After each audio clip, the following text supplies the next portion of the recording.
All right, so let's get into this really cringeworthy Strike Force 5. Okay, so we're going to talk about the writer's strike today, and this is one of the cringiest of cringe things I've seen coming out of it. And I don't know if you guys have like seen this. We're going to play like the little intro clip here. But these guys, so all these hosts, which by the way are nothing without their writers. They are nothing without their writers. First of all, the writing sucks. But even without their writers, they literally can't do anything. So they decided, okay, we're just going to have a podcast and we're just going to kind of shoot the shit with each other and donate this money to the strikers, right? Because right now the actors are striking, the writers are striking, the showrunners are striking. Everybody's on strike over there in Hollywood. So these guys have decided to do a podcast. And let me just say, their quality and their presentation here is pretty god awful. And let's tune in here and I'll show you. This is posted on Jimmy Kimmel's X account, but let's show you how these guys are streaming. Look at, you got Stephen Colbert has a worse streaming setup than I do. Guy's got millions of dollars. Let's play this through. One more time, Jimmy. Yeah. Hi, I'm Jimmy Fallon. I'm Stephen Colbert. I'm Jimmy Kimmel. I thought when you said Jimmy, you meant me, Jimmy, but you meant Jimmy. I always mean you. But when you say Seth Meyers, who do you mean? I mean John Oliver. It's the five of us together for maybe an hour a day. Strike Force 5 is the name of our podcast. Subscribe to it now. Spotify or wherever else you get your podcasts. But Spotify, you fucks.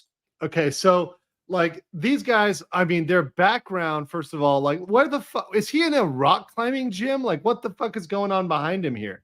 You know, is that like his like pegging stool? Like what is this?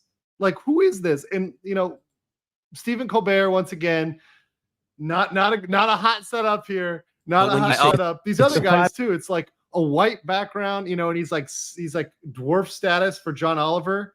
He can't even get his head kind of up there. Right, he's kind of down in like a small chair. You know, this is decent. This is decent setup. I think he's probably got the same mic that I do, right? Which is fine. He's probably got the Shure mic there. You can kind of see it right there when you pop it up. He's probably got the same mic I do, right? But that being said, horrible background, horrible decor. These guys are millions. These guys are millionaires. So, garbage stream. Garbage reaction. Nobody's really buying it, watching it. And this whole attempt to get attention, right? Which comes out to me as attention seeking, because these actors, they're all inherently attention seeking. It reminded me of something. And then I went back and I thought about it and I'm like, oh, I know what this reminded me of. This reminded me of during coronavirus when none of them were working. Remember when they all sang Imagine? Do you remember that, guys? Including, you've got Jimmy right here. Colbert did it as well. He's not shown here. But all these actors, they were missing people's attention. So they all got together and sang Imagine, right? It strikes me as the same sort of attention-seeking behavior. It's like a chihuahua that you're not paying attention to, so they poop on your rug, right? They're essentially the chihuahua that's pooping on the rug right now. And they're going to, I expect from these guys, as this strike plays out, as it goes longer, more of this attention-seeking behavior, more of this narcissistic behavior. So I'm here with my popcorn just to sit back and just munch and watch Hollywood burn. I think it is absolutely fantastic. I think it's absolutely great to see the desperation on their faces when they're not getting what they normally are given, not getting that constant gratification stream, right? And of course, by the way, I don't mean to insult the Chihuahua owners out there. I know Chihuahuas are better than Hollywood. I get it. But you know, I have to use some sort of metaphor here, right? Some sort of metaphor. Let's see here. Contrarian 420 said all these scumbags push the jab hard. Yes, that's exactly what they had in common. They had in common is they pushed the jab hard.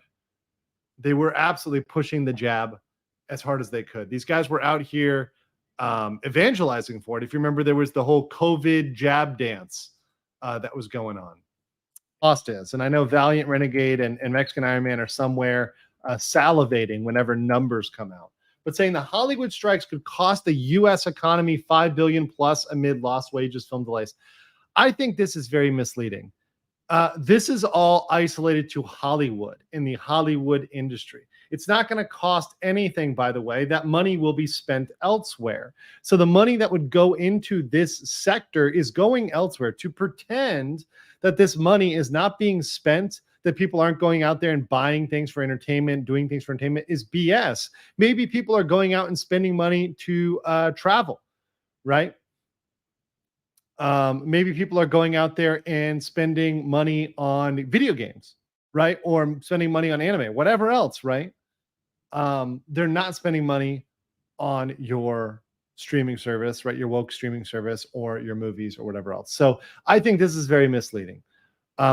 But they say, hey, this is going to cost up to $5 billion in the quote unquote economy, right? But what's more interesting about this article is the projected length. And this is kind of what I wanted to focus on here for a second, is that the writer strikes in the past, when you look at historic writer strikes, right? So you've seen ones 100 days, 153 days, 14 days, 90, 105, 146. So we could be in for a very long writer strike. We could be in for a writer strike that breaks all of these records, right? That goes on for maybe even, 3/4 of a year or an entire year, right? Which would be fantastic. I think the conditions are different this time. And I think what they're asking for is categorically different than times in the past. So I think all of these records have a chance of being broken. The 88 record of 153 days, that has a chance to be broken, clearly, which is great. I think everybody should be happy for that.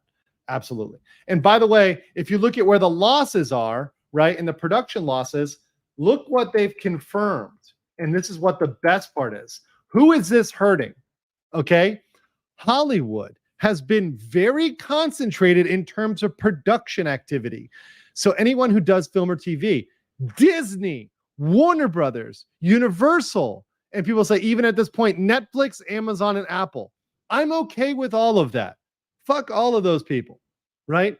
I do not care about any of them. Now listen, I like the Universal theme parks, but in terms of the movies, whatever, they can wait, right? Nothing that's becoming out right now has been fantastic. I have not been blown away by a movie in a while, although somebody in the chat mentioned this, but I did see Cocaine Bear, and I thought Cocaine Bear was a good movie and a good send-off for Ray Liotta. I did actually enjoy Cocaine Bear, right? So that one I thought was pretty decent, right? Cocaine Bear was just a funny movie. But other than like the very rare exceptions, you'll find one movie you like, right? One movie you like, but then all the rest of them are just going to be hot garbage, right? It's like one movie, maybe a quarter, right? Somebody said Logan, right? Logan was all right. Okay, cool. You'll find one movie you're like, it's all right. It's pretty good. Maybe it's really good even. Right. I'm looking forward to Dune. When it got pushed back, I'm looking forward to it. I like Dune. I like reading the books. So, for me, that's something I nerd down on. That's my one movie I'm probably going to enjoy in 2024. This video has been a clip of a previous live stream, and it's clipped so you can get the information in a shorter, compact package, the information you need. If you want the full video, the whole context, the whole thing, you can check out the full stream that is in the link below. Check that out, and I will catch you guys later. Peace.